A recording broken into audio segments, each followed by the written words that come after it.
깊이 있는 시선으로 오늘을 바라보는 뉴스 퍼레이드 문을 엽니다. 오늘의 주요 뉴스 보시겠습니다. 어제 저녁 경북 문경의 한 육류 가공 공장에서 큰 불이 났습니다. 화재 진압 도중 건물 천장 일부가 붕괴되면서 진화 작업에 나섰던 소방관 2명이 숨졌습니다. 4월 총선을 앞두고 여야 대표의 표심 잡기 경쟁이 속도를 내고 있습니다. 국민의힘 한동훈 비대위원장은 서울 경기 지역 행정구역 재편을 추진하는 TF팀 구성 계획을 발표할 예정이고, 이재명 민주당 대표는 오늘부터 영입 인재들과 전국 순회 토크 콘서트에 나섭니다. 1월 임시국회 마지막 본회의가 오늘 열리는 가운데 중대재해처벌법 유예안을 놓고 여야가 막판 협상을 벌일 전망입니다. 확대 적용 대상인 소상공인 3,000명, 어제 국회를 찾아서 법 시행 유예를 촉구하는 시위를 벌였습니다. 네, 트럭터를 끌고 고속도로를 점거하는 등 프랑스 농민 시위가 격해지자 경찰이 장갑차를 동원하고 나섰습니다. 일부 농민은 어린 자녀까지 집회 현장에 데리고 나왔습니다. 자, 저희는 잠시 뒤에 돌아오겠습니다.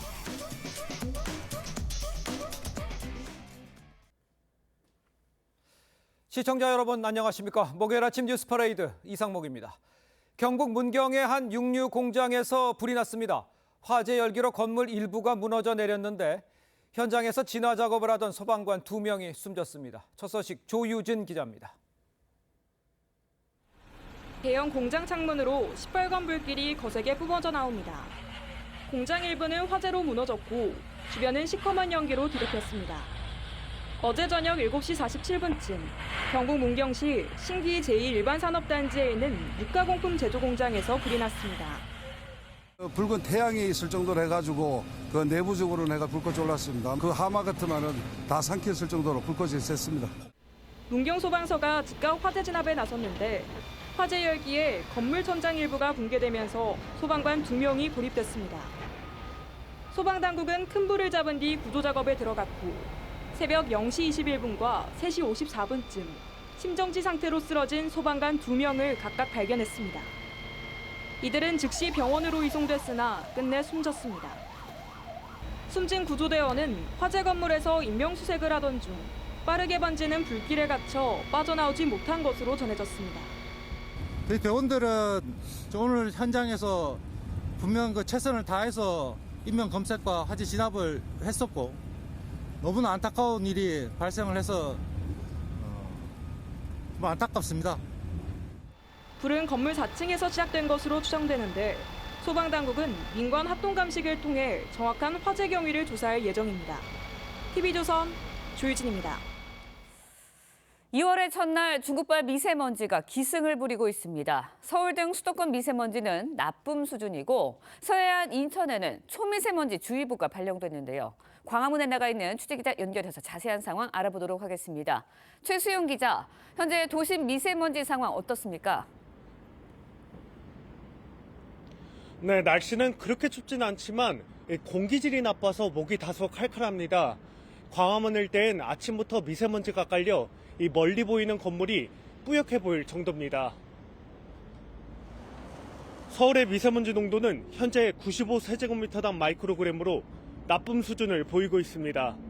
수도권과 충청, 호남 지역도 오늘 미세먼지 농도가 나쁨으로 예보됐습니다.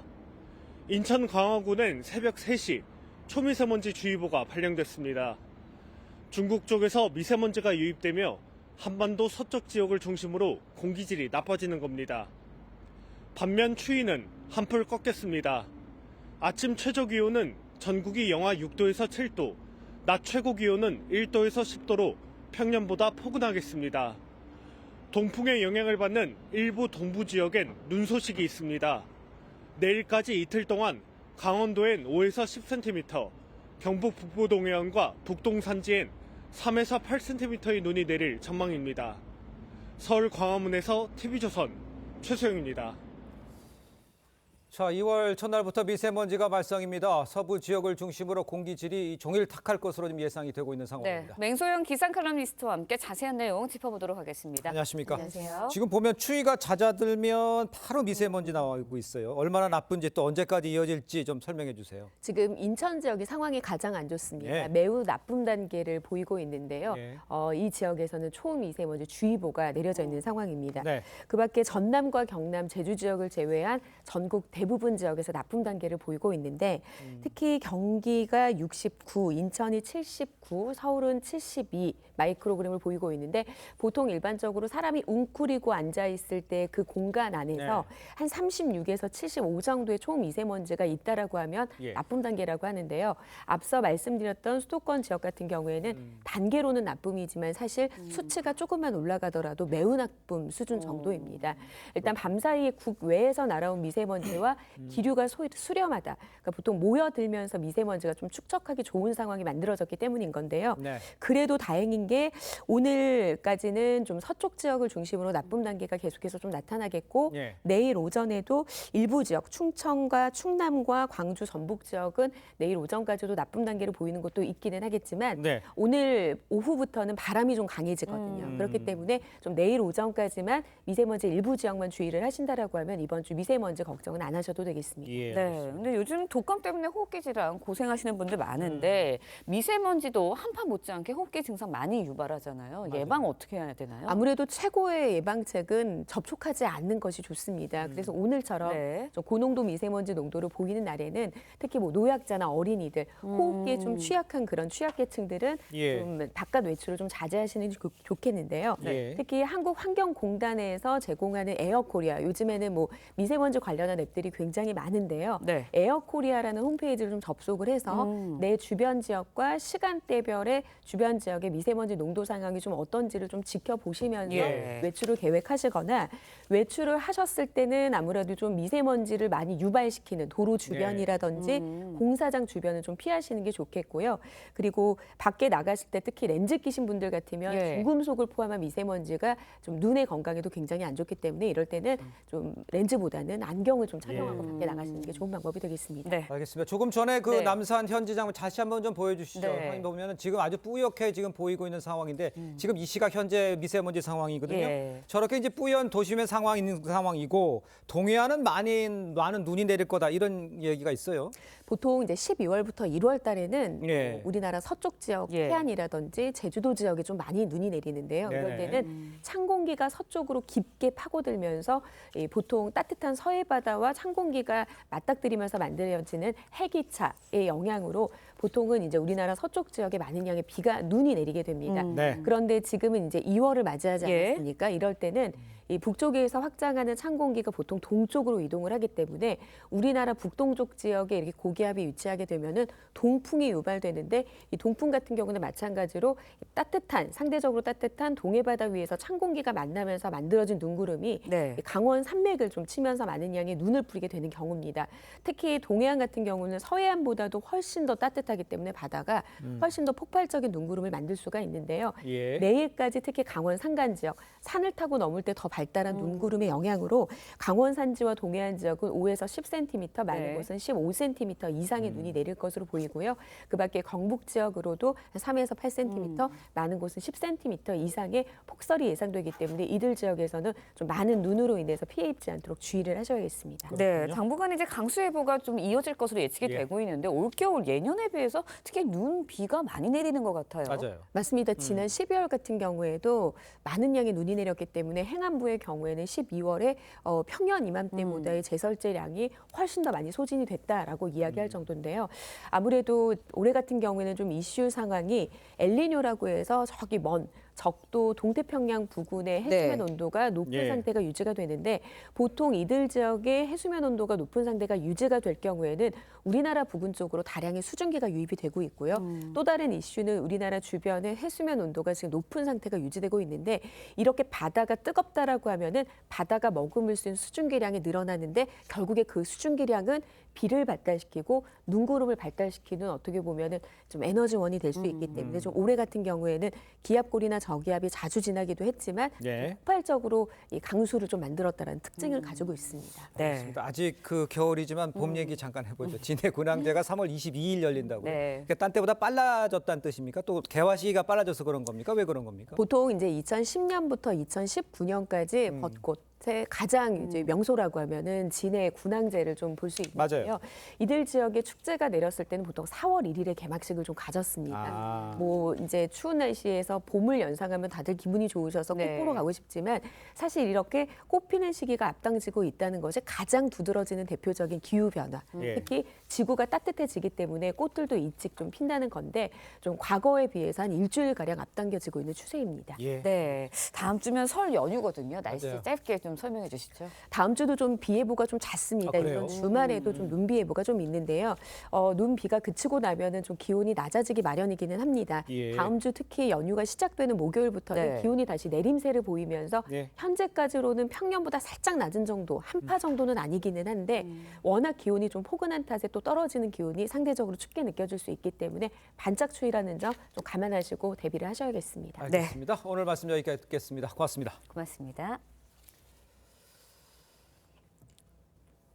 네, 총선을 69일 앞두고 여야 대표가 표심 잡기에 분주한 모습입니다. 한동훈 국민의힘 비대위원장은 오늘 서울과 경기 행정구역 재편을 추진하는 TF팀 구성하는 등 수도권 민심 잡기에 나설 예정이고 이재명 민주당 대표는 영입 인재를 총출동시켜 전국 순회 콘서트를 시작합니다. 이태형 기자의 보도입니다. 경기 민심의 척도로 꼽히는 수원을 다시 찾은 한동훈 비대위원장.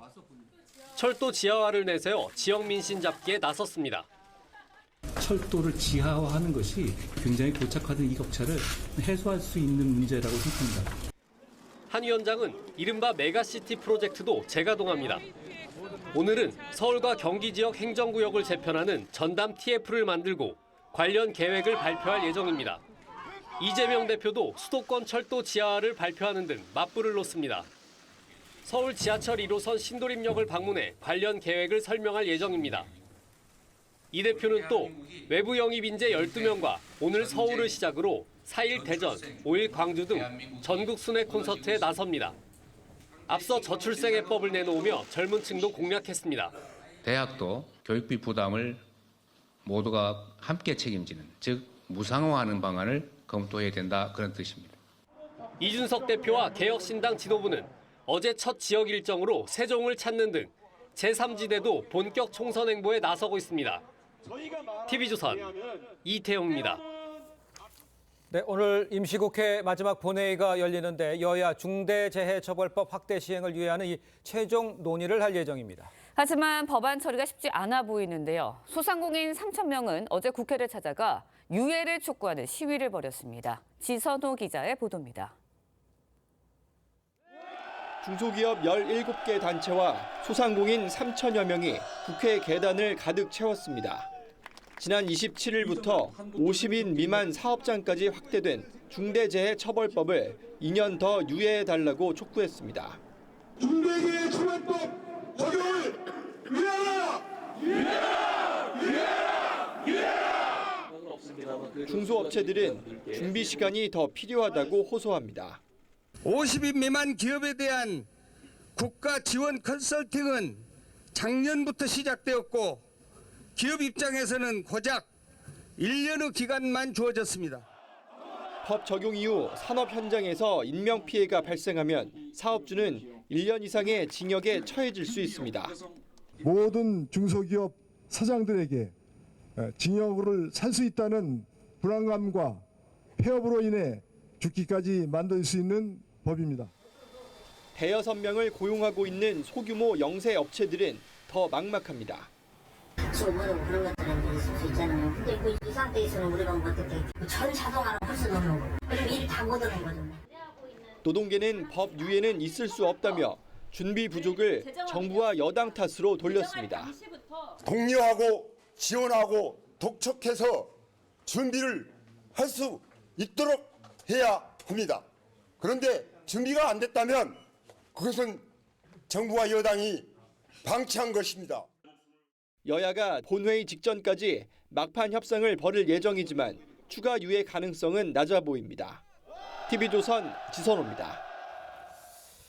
자, 4월 총선이 다가오면서 여야 대표 이 본격적인 총선 민심 잡기에 나섰습니다. 국민의힘 한동훈 위원장 격전지 수원을 찾았고요. 민주당 이재명 대표 신년 기자회견에서 정권 심판론 부각하는 모습입니다. 네, 패널 두 분과 함께 정치권 소식 자세히 짚어보도록 하겠습니다. 최수영 정치평론가, 강성필 민주당 국민소통위 부위원장 함께합니다. 안녕하십니까? 안녕하세요. 네, 반갑습니다. 자, 먼저 한동훈 위원장 이 수원에서 이 철도 지하화 이 공약을 꺼내들었죠. 목소리를 먼저 직접 들어보겠습니다. 분명히 이 철도는 수원을 동과서로 가르고 있습니다. 이 철도를 지하화하는 것이 이 수원의 동서 간의 격차, 의도하지 않았지만 굉장히 고착화된 이 격차를 해소할 수 있는 문제라고 생각합니다. 반드시 해결하도록 하겠습니다. 가능하시겠어요? 네. 자, 수원 지역은요, 20대, 21대 총선 연이어 이 5개 지역과 갑을, 병정, 무까지 민주당이 석권한 지역입니다. 수도권 남부의 핵심 지역인데 글쎄 이제 공약을 내걸었는데 철도 지하 이게 좀 지역 주민들한테 영향을 좀 미칠 수 있을까요? 공약으로선? 저는 미칠 수 있다고 봅니다. 예. 왜냐하면 이게 이제 얼마 전에 국회에서 특별법도 통과가 됐습니다. 그래서 이제 이걸 뒷받침할 제도적인 것까지 확정이 됐고요. 수원 같은 경우는 이제 인구 125만의 5개 지역, 우리나라에서 최대입니다. 단일 지역구로는. 그래서 예. 근데 이 지역이 이제 국민의힘으로서는 왜 중요하냐? 여기가 이제 단순히 이제 지역과 많다뿐만 아니라 그러니까 남부 벨트의 일종의 심장이에요. 그래서 네. 여기의 결과가 여기에 또 선전 여부가 용인, 이른바 그다음에 동탄, 그리고 이제 말하자면 성남까지 미칠 수 있는 그러한 이제 말하자면 그 심장 같은 곳이기 때문에 예. 여기에서 바람을 일으키지 못하거나 혹은 한두 석권하지 못하면은 굉장히 전체적인 선거구도에 어려움이 있을 수 있기 때문에 예. 공약에 공을 들였는데 이 부분은 굉장히 지역 수요와 많은 민심이 반영된 거기도 하고 그다음에 정부가 일반 제도적으로 뒷받침하기로 했기 때문에 네. 이 부분이 어느 정도 먹힐 가능성이 있다 이렇게 보고 그 있습니다. 가능성 말씀해 줬습니다만 지금 네. 5개 수원에서 네. 그 정도에서 뭐 한두 개 정도만 해도 국민의힘은 선전했다 이렇게 예상을 하시는 건가요? 그렇죠. 저는 뭐 지금의 그 인구 구조라든가 봤을 때는 2석 이상만 가져와도 상당한 선전이고 예. 그렇다면 전체적인 수도권이 121석인데 예. 그렇다면 한 5, 60석 이상 가져온다는 뜻 아니겠습니까? 그렇다면 굉장히 가능성이 있다고 봐야겠죠. 그렇군요. 네, 8년 동안 민주당이 석권한 지역입니다. 그렇다 보니까 한동훈 위원장도 굉장히 공을 들이는 모습을 보이고 있는데 한 위원장의 행보 영향이 있을까요? 효과가 있을까요? 네, 저는 개인적으로 한동훈 위원장이 어떤 이념적인 운동권 청산이라든지 그런 문제보다는 네네. 오히려 국민들에게 더 정책적으로 다가서는 모습에 있어서는 긍정적으로 평가를 합니다. 예. 하지만 이 철도 지하라는 것은 예전부터 제기되었던 문제거든요. 근데 이것을 누가 못해서 누가 생각을 하지 못해서 못했던 것이 아닙니다. 나름대로의 큰 예산이 소요되고 기간이 소요되기 때문에 어쨌든 정책이 한정된 예산을 가지고 예. 어떻게 효율적으로 투입을 하냐의 문제 때문에 그동안 고민이 많이 있어 왔고요. 예. 이것이 지금 결정된다고 하더라도 바로 시작되는 것이 아니고 또 민주당으로서도 이 정책에 대해서 반대를 하는 게 아닙니다. 그렇기 때문에 결국 여야가 함께 힘을 합쳐서 국회에서 이 일을 해결해야 되기 때문에 저는 이 공약에 대해서 어떤 그 수원 쪽 국민들이 어떤 어필은 일부 할 수 있겠지만 이게 네. 결정적인 어떤 성패를 가르는 요건은 되게 어렵다 이렇게 보고 있습니다. 알겠습니다. 네. 자, 이런 가운데 한동훈 위원장 연일 운동권 청산론 내세우고 있는 상황이죠. 중구 성동갑 출사표를 낸 윤희숙 전 의원도 운동권 청산론에 지금 힘을 싣고 있는 모양새입니다. 임종석 전 비서실장을 향해서 탱자가 되었다면서요. 탱자 부대장 뭐 이런 얘기까지 했어요. 글쎄, 뭐 이 정도는 괜찮은 겁니까? 어떻게 보십니까? 그러니까 뭐 저는 그래서 뭐 사실 이 문제에 대해서 임종석 전 실장이 먼저 이제 도발을 한 거죠. 네네. 뭐 귤이 이제 회수를 거두면 탱자가 되는데 왜 네. 저렇게 괜찮은 분들이 정치권만 오면 저렇게 바뀌냐는 얘기를 먼저 한 거죠. 근데 저는 그렇게 생각해요. 지금 지금 탱자 운운할 정도로 지금 임 전 실장의 지금 입지가 그렇게 탄탄하지가 않아요. 왜냐하면 지금 당내 경쟁도 지금 통과하지 못할 거란 얘기들도 나오고 있어요. 그래서 그렇습니다. 이재명 대표가 이제 저격수를 내세울 수도 있다 이런 얘기들이 있기 때문에 예. 저는 그래요. 지금 어쨌든 윤희숙과 만일 이제 임종석의 대결이 성사가 된다 그러면은 이거는 각종 정부를 좀 대표할 수 있는 그런 네. 부동산 정책이라든가 이런 그 상징적인 인물들이 맞붙기 때문에 저는 성동이 굉장히 뜨거운 핫한 지역으로 부상할 수도 있다고 생각이 되는데 예. 어쨌든 탱자 부대장이라는 것은 본격적인 기싸움에 들어가는 것 아니냐라는 제가 생각이 듭니다. 예, 네, 알겠습니다. 운동권 청산론보다는 정책 대결로 가는 게 더 낫다라는 말씀을 앞서서 해주셨긴 했지만 그래도 총선 전략 방향으로 운동권 청산론을 계속해서 띄우고 있거든요. 어떻게 평가하세요? 사실 우리 시대가 요구하는 흐름들이 있고 거기에 따른 아젠다가 있지 않겠습니까? 예를 들어서 뭐 저출산, 친환경 이런 아젠다에 비해서 운동권 청산론은 우선순위에서 많이 밀리지 않나 저는 그렇게 보고 있어요. 그리고 서울의 봄이라는 영화를 보면서 우리 국민들 그리고 2030 세대들도 어떤 군부 독재에 대해서 분노하고 또 운동권이 이런 우리의 민주화를 이끌었구나에 대해서 새삼 다시 재조명이 되는 부분도 분명히 있거든요. 하지만 운동권 특정 세력이 있어서 모두가 잘했다는 건 아닙니다. 하지만 민주당 당내에서도 비판이 있고 자정작용에 의해서 자연스럽게 퇴장할 것이기 때문에 저는 이 총선의 구도는 한동훈 비대위원장으로서는 정권 심판론을 대비해서 어떻게 이렇게 운동권 청산론으로 한번 대항하는 것 같지만 쉽지 않을 것이라고 보고 있습니다. 민주당의 입장에서는 그 운동권 청산론이 전략이 쉽지 않을 것이다 이렇게 보신다는 뜻인가요? 네네. 알겠습니다. 자, 이런 가운데 국민의힘 내에서는 당 잔류를 선택한 이 유승민 의원의 총선 역할론 이 부상하고 있는 상황입니다. 당내에서 나온 이야기와 또 한동훈 위원장의 입장 이어서 한번 들어보도록 하겠습니다. 불출마라는 표현을 쓰지 않은 것이 굉장히 중요한 의미가 있죠. 상징적인 것, 이길 수 있으면 그것 또한 좋고 그러나 진다고 해도 역시 굉장히 멋있는 이미지가 될 수 있는 당이 아마 그런 곳을 부탁드리지 않을까 싶어요. 안민석 의원 지역구에 유승민 전 의원 투입 검토 보도가 나왔는데 그런 검토를 한 바는 없습니다. 전 의원 혹시 경기남부로 총선 투입 가능성 있을까요? 저희의 총선 전략은 그렇게 대놓고 얘기할 수 있는 문제는 아니고 저희는 이기는 공천, 국민들에게 명분 있는 공천 하기 위해서 노력하고 있다는 말씀드립니다. 자, 일단 그 안민석 의원 지역구 이 경기도 오산에 유승민 전 의원을 투입할 수 있다라는 보도도 있었고요. 또 뭐 공동선대위원장 경기 남부를 좀 책임지는 뭐 여러 가지 이야기가 나오고 있지만 사실 윤석열 대통령과의 불편한 관계도 있고 이거는 어떤 식으로 해석을 하는 게 맞습니까? 그러니까 이 유승민 전 의원의 그 말하자면 역할로는 잘 쓰면 카드가 될 수 있지만 또 이게 잘못되면은 이게 갈등의 불씨가 될 수 있다는 양면적 성격을 갖고 있거든요. 그래서 이게 참 다루기 힘든 이슈다 이렇게 저는 생각이 되는데 어쨌든 그 유승민 전 의원은 이른바 중수청, 중도와 청년과 수도권의 어떤 약간의 영향력과 그런 경쟁력이 있다는 걸 입증을 했어요. 그런데 중요한 거는 이분을 투입했을 때 어떤 그 전체적인 선거에 영향을 끼치는 것도 중요하지만 지금 잘 봉합된 오히려 의기투합으로 발전되고 있는 한동훈 위원장과 윤석열 대통령의 관계가 혹시라도 다시 좀 내용에 불씨가 있으면 이게 또 갈등의 진원이 되면 곤란하지 않습니까? 이런 경계선. 그래서 얼만큼의 유승민 의원에게 정치적 공간을 열어줄 것인가 이런 부분에 대한 사전 검토가 있다 그러면은 저는 유승민 의원은 어쨌든 선거는 이겨야 되는 국면이기 때문에 충분히 뭐 경기도든 뭐 수도권이든 어디든 역할을 할 수는 있으나 이런 부분에 대한 사전적인 정부적 검토가 잘 좀 선행되어야 될 것이다라는 말씀을 드리고 싶습니다. 네, 민주당에서도 유승민 전 의원의 역할론에 대해서 굉장히 관심을 좀 두고 계실 것 같아요. 염두에 두시고 있을 것 같은데 어떻습니까?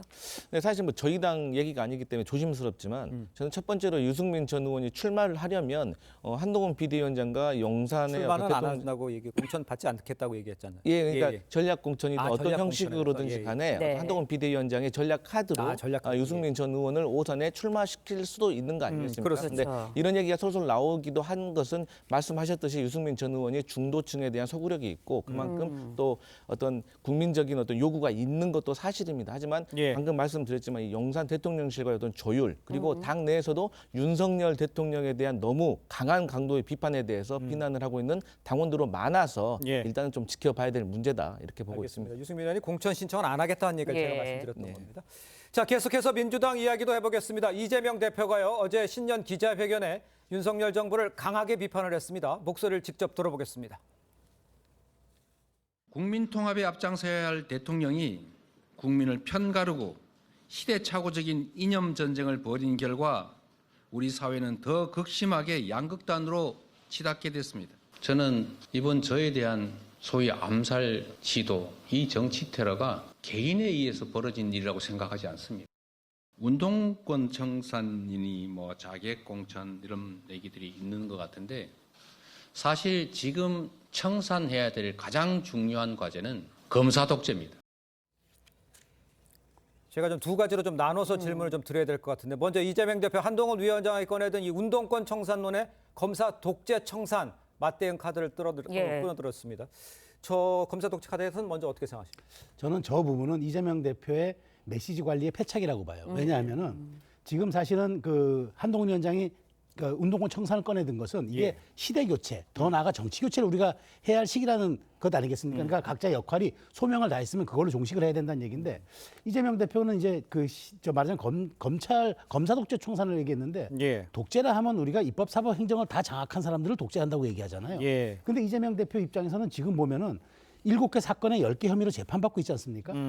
거의 매주 검사들을 만나요. 그런데 마치 자기를 위한 것을 해달라는 식으로 비춰질 수가 있다는 얘기죠. 대의 명분과 어떤 총선 프레임 전략으로서가 아니라 이게 내가 지금 당하고 있으니 나를 보여줘야 될 것 아니냐는 이른바 사적 프레임으로 될 수가 있어서 저는 이재명 대표가 이거는 실수한 거라 봐요. 잘못하면은 이른바 정치적 이해 충돌. 내가 지금 많이 고통받고 핍박받고 있으니 이번 총선에서 이걸 심판해달라로 중도층과 대중에게 들린다면은 이건 총선 전략으로 온당한 게 아니죠. 오히려 한동훈 전략에 반박하려다가 말린 것 아닌가라는 그런 생각이 듭니다. 근데 이제 아까 저 녹취에도 잠깐 나왔습니다만 암살 시도 자체가 개인의 것이 아니었다 이렇게 얘기를 하고 윤석열 대통령 이념 때문에 이런 일이 벌어졌다. 이거에 대해서는 어떻게 해석을 해야 됩니까? 마치 이게 전체적인 음모론으로 비유하는 것 같잖아요. 그러니까 이재명 대표가 서울대병원에서 퇴원할 때 분명히 얘기했어요.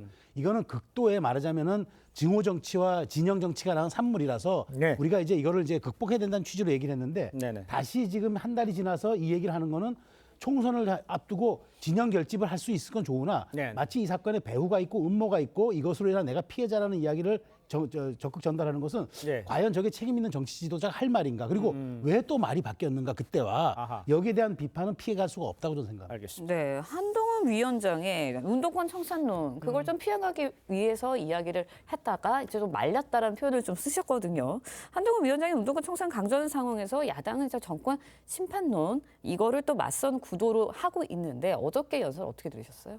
네, 어제 이재명 대표가 4가지 가치를 말씀하셨는데 그 중에서 가장 중요한 것은 저는 민주주의라고 생각을 합니다. 그 민주주의라는 것은 지금 국민들이 대선이 2년이나 대선이 끝난 지 2년이나 지났음에도 불구하고 대선 2라운드라고 느끼고 있을 수가 있을 것 같아요. 근데 그것이 이재명 대표에 대한 끝없는 수사, 탄압이라고 느껴지는 거죠. 그래서 민주당과 이 야당의 지지자로서는 여기에 대해서 강력하게 한가할 수밖에 없는 것이고 최근에 손준성 검사장에 대한 1심 징역형이 나왔지 않습니까? 그래서 이 내용이 깊이 말할 건 없지만 어쨌든 이런 것들을 봤을 때 어떤 검찰이 중립적이지 않고 어떤 야당을 탄압하는 모양새가 아니냐라고 해서 이재명 대표로서는 충분히 여기에 대해서 지적을 할 수 있다 이렇게 보고 있습니다. 아까 답변 주셨습니다. 정치인 테러가 윤 대통령 이념 전쟁 때문이다 이렇게 말한 것에 대해서는 어제 신전 기자회 거기에 대해서는 민주당에서는 어떤 입장이십니까? 그러니까 윤석열 대통령께서 취임하신 지 2년이 됐지만 야당의 지도자를 만나지 않지 않습니까? 그 이후로 피의자 신분이기 때문이라고 하는 것이겠죠. 그러니까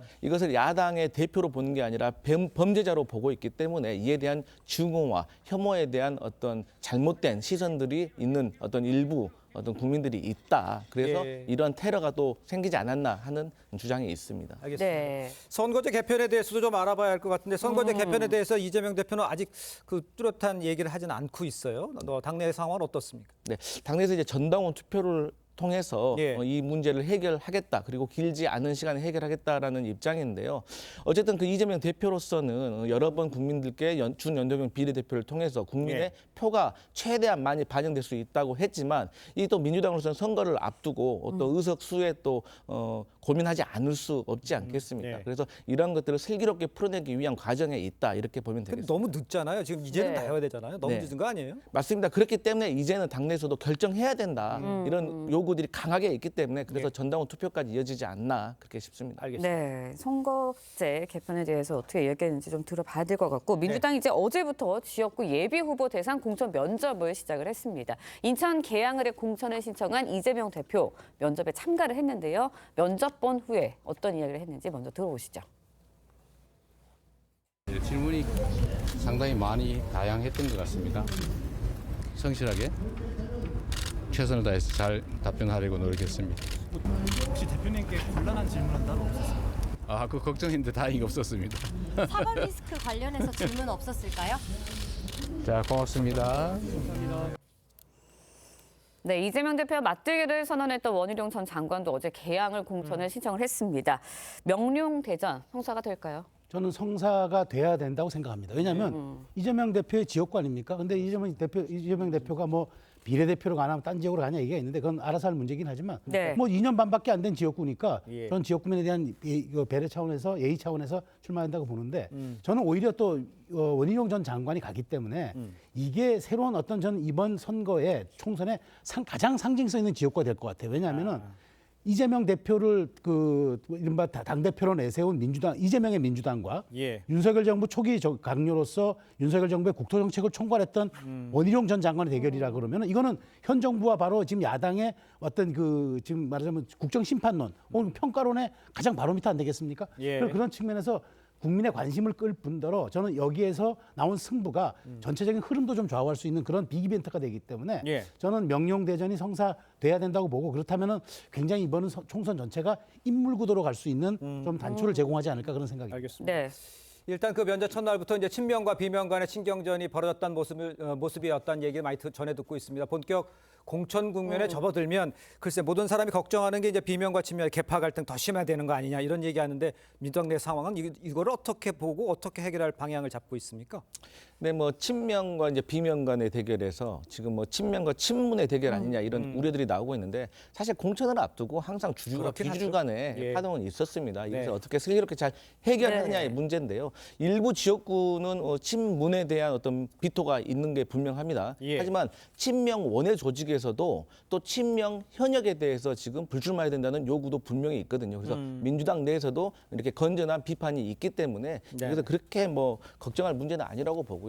오히려 그 253개 지역구에 뭐 후보자만 600명, 700명이 있기 때문에 어쩔 수 없이 생기는 공천 파음이라고 생각을 하고 네네. 이런 것들을 공정한 경선을 통해서 잘 극복할 수 있다고 보고 있습니다. 네, 이번에는 정책 이야기도 좀 해볼게요. 이재명 대표 교육비 지원 총선을 앞두고 또 다시 기본소득 시리즈를 꺼내 들었습니다. 교육비 지원을 이야기하면서 필요할 때는 뭐 대학 다금까지도 지원을 하겠다 이렇게까지 이야기를 했는데 정책 어떻게 평가하시나요? 물론 지금 우리가 겪고 있는 저출생의 너무 극심한 지금 현실이 있기 때문에 네네. 뭐 지도자 정치를 책임지는 분들이 정책을 내놓는 건 좋아요. 당연히 예. 해야 될 일이죠. 그런데 과연 지금 민주당이 당 차원에서 꺼내든 저출산 대책만 28조 원이 들어갑니다. 네. 그런데 이재명 대표는 여기에 출생 기본소득 플러스 대학 입학금까지 다 해주자는 거잖아요. 그럼 이건 재정이 가늠이 안 돼요. 예. 최소한 정치인이 뭘 꺼내놓을 때는 재정에 대한 어떤 그 프로세스가 있는 상태에서 꺼내놔야지 책임 있는 발언인데 이거는 너무 그냥 모든 것을 국가가 다 책임져 줄 테니 여러분 결혼하고 아이 낳으세요라고 얘기한다면은 누가 또 이것도 믿을 수 있겠습니까? 더더군다나 지금 2024년 올해 열렸던 지금 그 학술대회에서 2000년생 이후가 나중에 감당해야 될 세금이 전체 소득의 40%라는 연구 결과가 있었어요. 예. 이게 바로 엊그제 보도된 일인데 이런 상태에서 그러면 모든 걸 미래 세대에게 유의한다면서 미래 세대를 짐지우는 것 이건 약간 말하자면 모순이 아닌가요? 네. 그런 측면에서 좀 약간 아쉽다는 생각이 들었습니다. 알겠습니다. 지금 언급해 주셨습니다만 네. 이제 총선을 앞두고 있으니까 여야가 꺼내든 뭐 출생 기본소득도 있고요, 철도 기본도 있죠. 취지는 공감합니다. 그렇지만 재원을 어떻게 마련할지 또 미래 세대 부담은 어떻게 넘어가는 건지 이런 것도 좀 고민하면서 좀 했으면 하는 생각입니다. 자, 민주당 이야기를 좀 더 짚어보죠. 이재명 대표가 오는 일요일에 문재인 전 대통령과 만날 것으로 지금 예상이 되고 있습니다. 아까 뭐 잘 해결하겠죠라고 했지만 글쎄 어떤 사람은 공천해 주세요. 이런 것들이 있을 수 있지 않아요? 그러면 그게 해결이 될 수 있을까? 또 강성 지지층의 지원을 받고 있는 사람들을 내칠 수도 없는 상황이고 이런 문제가 어떻게 해결될 것 같으세요? 만남을 통해서 가능할까요? 네, 맞습니다. 저는 아무래도 이재명 대표와 문재인 전 대통령께서 만나는 것이 사실 민주당으로서는 공천 파음을 줄이는 좋은 일이라고 보고 있습니다. 왜냐하면 예를 들어서 말씀드리면 임종석 전 실장 같은 경우가 지금 중구 성동갑의 전략공천 지역인데 출마를 원하고 있거든요. 예. 하지만 여기에 대해서 기존의 어떤 문재인 정부에서 혜택을 좀 받았고 또 중진 의원인데 또 험지로 가지 않느냐에 대한 어떤 당내 비판이 있기 때문에 이러한 것들을 또 마냥 이재명 대표는 공천을 주지 않았지만 공천에 대해서 또 배제할 수도 없는 상황이기 때문에 이러한 문제들을 문재인 전 대통령에게 친문 세력 중에서 좀 설득하실 분들은 좀 설득을 해주시고 네. 또 이에 반해서 문재인 대통령께서 친문 세력이지만 이분들은 또 우리 정치 발전을 위해서 민주당을 위해서 꼭 필요하다고 하는 분들이 있다면 예. 또 여기에 대해서 깊은 상의를 하지 않을까 이렇게 보고 있습니다. 알겠습니다. 네, 그런가 하면 이제 최근 이재명 대표, 문재인 정부가 이제 각을 세운 이현주 전 의원에게 복당을 제안했고요. 또 LH 투기 의혹 최초로 폭로한 김남근 변호사 영입하기도 했습니다. 그러면서 이제 문재인 대통령 뭐 지우기라는 거 아니냐 이런 해석도 나오고 있는데 어떻게 보세요? 아니 그리고 당 로고도 바꿨잖아요. 네. 그러니까 사실은 문재인 정부, 그러니까 문재인 대통령까지 더불어 가장 좋아했던 그 물론 뭐 당명은 아니지만 예. 거기 퍼스널 컬러라든지 배치라든지 다 바꿔서 어찌 보면 이제 이재명의 민주당으로 해보겠다는 뜻 같은데 저는 이렇게 봐요. 지금 이렇게 너무 과도하게 몰아붙이면은 저는 지금 뭐 반명 비명은 당을 나갔지만 네. 그 지금 친문과의 또 다른 경쟁이 남아 있다 이렇게 평가들이 많지 않습니까? 조홍천 의원이 하도 그러니까 이제 수박이 나가니까 이제 멜론이냐는 이제 얘기를 이제 우회적으로 꺼내들기도 했는데 네. 이런 정도로 당내 갈등에 대한 상황 관리는 이재명 대표의 굉장히 몫일 거예요. 근데 말로는 잘 될 겁니다라고 하겠지만 저는 잘 되는 거는 현실이고 그 희망 회로를 돌리는 것과는 다르기 때문에 이 부분에 대한 갈등 관리, 상황 관리 매우 중요하다 말씀드리겠습니다. 알겠습니다. 문재인 전 대통령과의 만남에서 어느 정도 해결점을 찾을지가 지금 주목이 되고 있는 네. 상황입니다. 자, 이런 상황에서 문재인 전 대통령 국민의힘이 추진 중인 이 서울 메타시티 몰상식한 정책이라면서 강하게 비판을 했습니다. 직접 들어보겠습니다.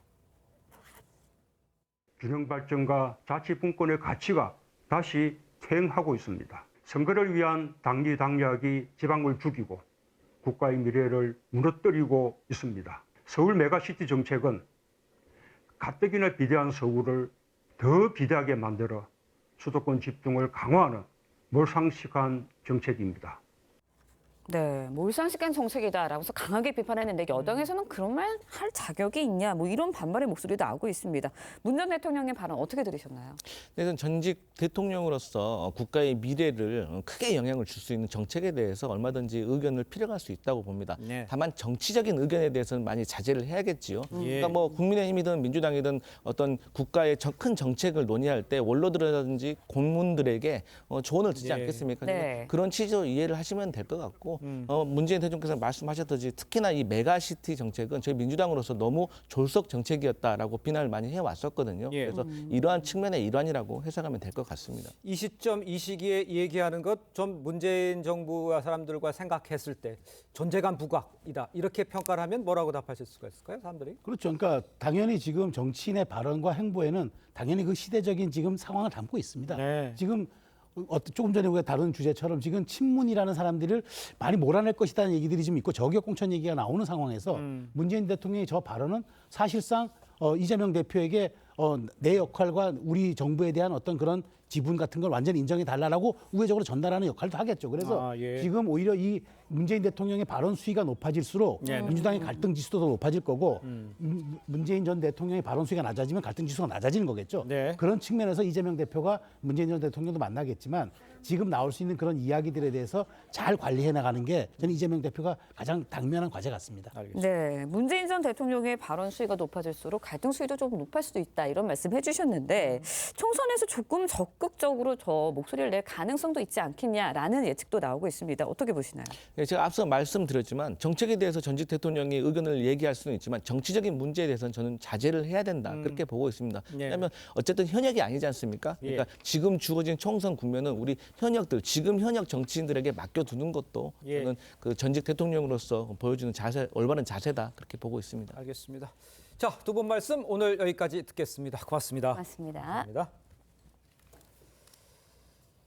네, 어제 오전 경기 남양주에서 60대 여성 운전자가 왕복 8차선 자동차 전용 도로를 역주행해서 마주오던 차 4대를 들이받았습니다. 다행히 숨진 사람은 없었지만 피해 차들에 타고 있던 5명이 다쳤고 역주행 운전자는 중상을 입어 의식불명 상태입니다. 주원진 기자의 보도입니다. 차들이 빠르게 달리는 도로에 검은 차 한 대가 뒤로 튕겨져 나옵니다.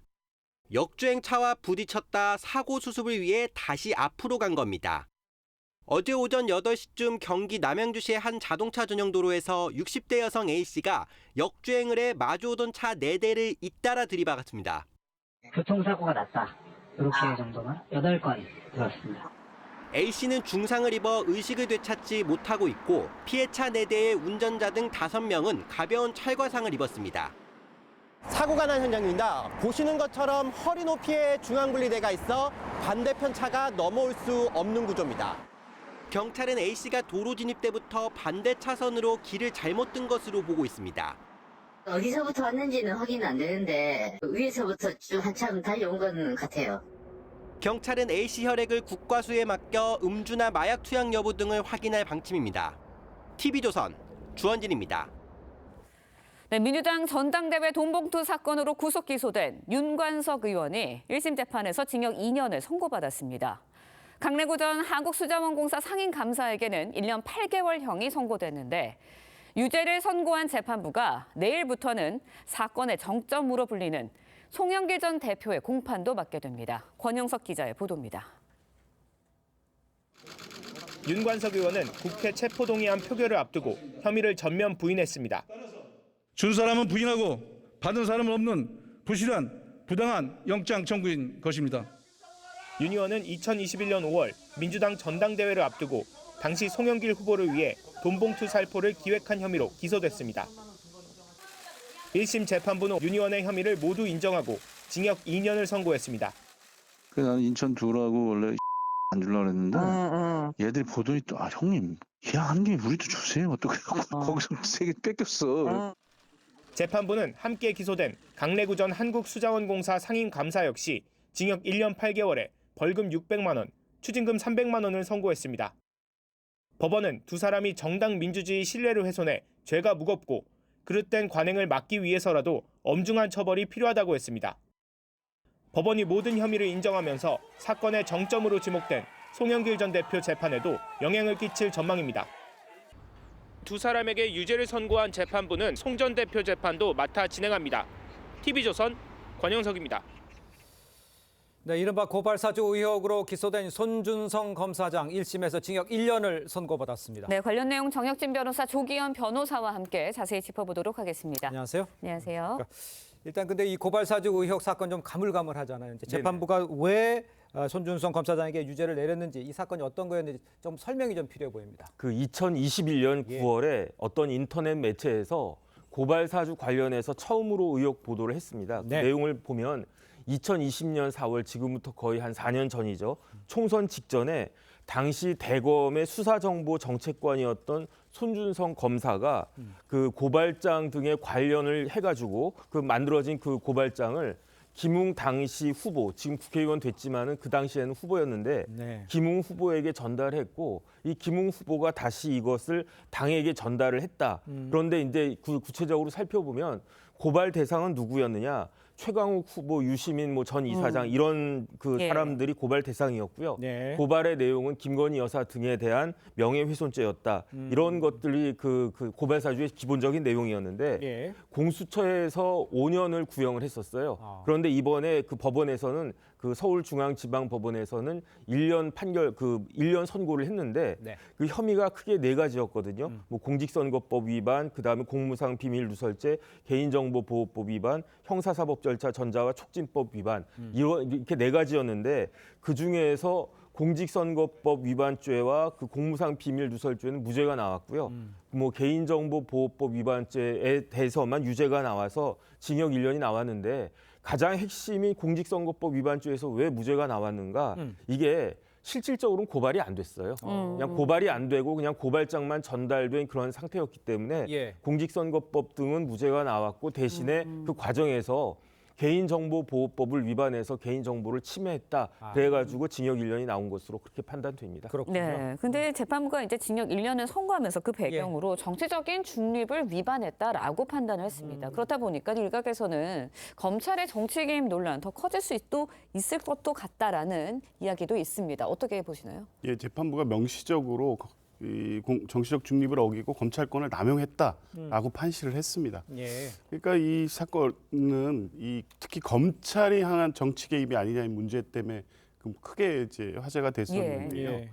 어쨌든 검찰한테는 고도의 정치적 중립이 요구됩니다. 왜냐하면 수사권과 기소권을 갖고 있기 때문에 정치에 개입하는 의도를 가지고 행위를 할 경우에 국기문란 행위로 이어질 수 있거든요. 그런데 이제 법원도 이 사건 자체를 국기문란 행위로 규정을 했습니다. 이게 그런데 더 문제는 손준성 검사 개인의 문제가 아니라는 겁니다. 이 수사정보정책관이라는 자리가 검찰총장의 눈과 귀라고 합니다.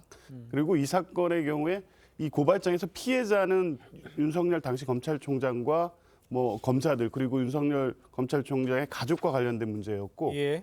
이 피고발인들은 여권 인사들이었습니다. 정치 개입 의도가 분명했다는 것이죠.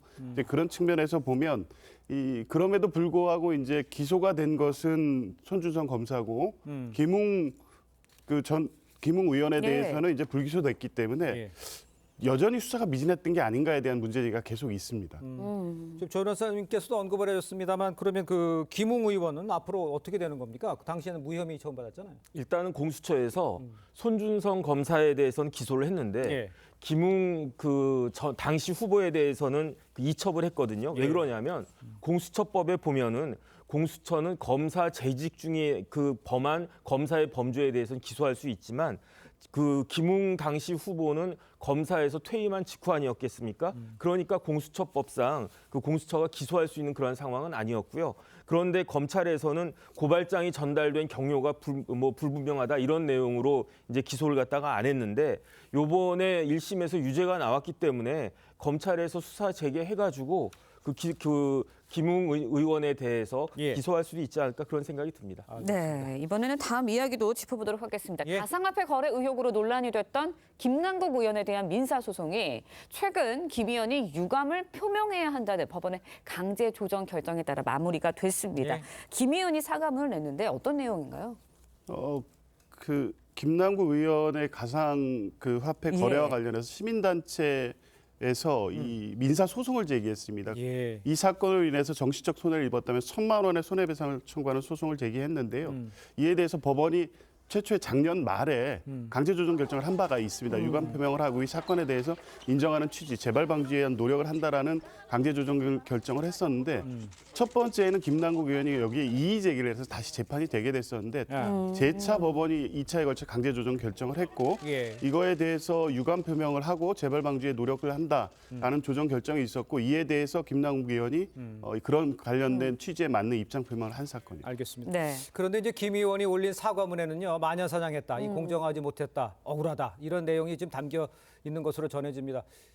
저런 표현을 썼다면서 사과문 냈다. 저건 어떻게 이해하면 좋겠습니까? 저도 SNS 들어가가지고 김남국 의원의 저 사과문이라고 하는 그걸 봤는데 내용은 딱 하나밖에 없었어요. 상임위 도중에 가상자산 거래를 한 것에 대해서 송구한 마음이다. 요 한 줄만 있고 나머지는 다 변명인데 이게 법원의 강제 조정 결정의 취지에 부합하는 것인가? 이렇게 변명하라고 강제 조정 결정 내리진 않았지 않았습니까? 그다음에 법리적인 걸 다 떠나가지고 일반 국민들 입장에서 보면은 국회의원 하라고 그렇게 많은 세비까지 주고 막강한 권한을 줬는데 상임위 도중에 이렇게 가상자산 거래를 1,000억 넘게 했다 그렇게 나오지 않았습니까?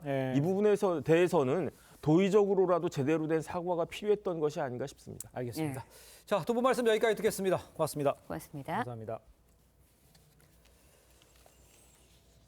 네, 2주째 시위 중인 프랑스 농민이 트랙터를 끌고요. 파리 시내로 진입하려 하자 경찰이 장갑차까지 동원하고 나섰습니다. 시위대 일부가 파리 시민 식량 공급의 핵심인 대형 도매 시장 봉쇄를 시도하는 등 긴장감이 점차 높아지고 있습니다. 김자민 기자의 보도입니다. 트랙터가 경적을 울리며 장갑차 코앞에서 경찰과 대치합니다. 고속도로 8곳을 봉쇄한 농민 트랙터 시위대가 파리 시내로 진입하려 하자 경찰이 장갑차를 동원해 저지한 겁니다. On va voir, sinon on va monter plus haut, puis si on n'ira pas à Paris, on ira à Bruxelles. Ça c'est clair.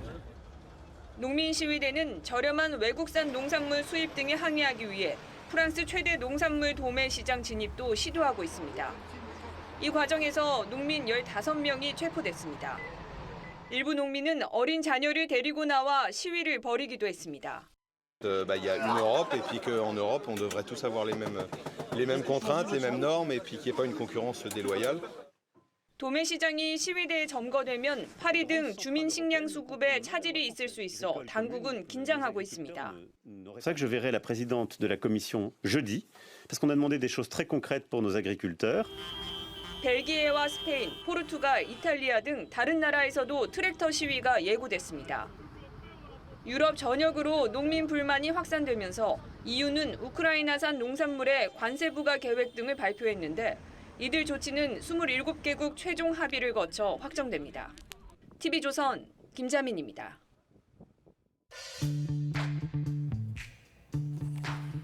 네, 렌즈에 담긴 그 순간 그 의미를 짚어보는 시간이죠. 사진 기자가 선택한 아침의 한 장입니다. 오늘은 조선일보 사진부 고운호 기자와 함께합니다. 안녕하세요. 안녕하십니까. 오늘 아침에 볼 사진 어떤 건가요? 네, 제주 삼방산 인근에 유채꽃이 활짝 핀 장면입니다. 곧 새해의 절기인 입춘입니다. 한파가 주춤한 사이 봄의 전령이 성큼 찾아왔는데요. 현장의 사진들 함께 보시죠. 올해도 어김없이 봄이 제주도에 가장 먼저 찾아왔습니다. 관광객들이 꽃망울을 터뜨린 노란 유채꽃밭을 거닐며 즐거운 시간을 보냅니다. 내륙의 경우 유채꽃은 보통 3, 4월에 만개하는데요. 한겨울 제주에서 만나는 유채꽃은 봄을 눈으로 마주하는 이색적인 풍경입니다. 제주 휴에리 자연생활공원에서는 활짝 핀 매화꽃이 탐방로를 꾸며줍니다.